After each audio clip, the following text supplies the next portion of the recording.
Savremeni voćnjak, trešnjar, podignut ove godine u martu, koji se nalazi u Gakovu, prostire se na 4 hektara i predstavlja najbolji primer na našim prostorima kako treba da se primene moderne tehnologije u voćarstvu.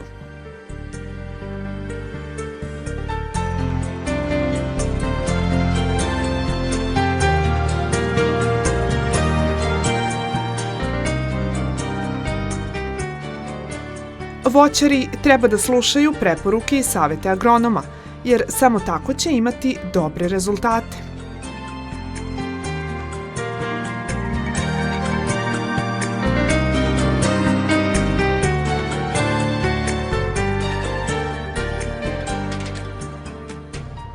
Uz doslednu primjenu kompletne agrotehnike, svaki voćar koji sledi stručne savete agronomskog tima firme Agrofertikrop može da računa na ovakav izgled voćnjaka.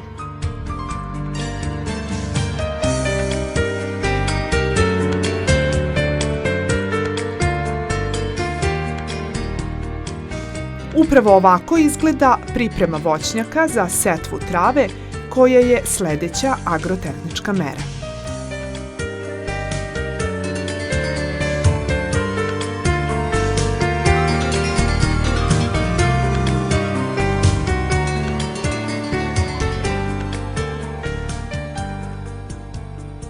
Ovako treba da izgleda svaki moderan trešnjar u Srbiji.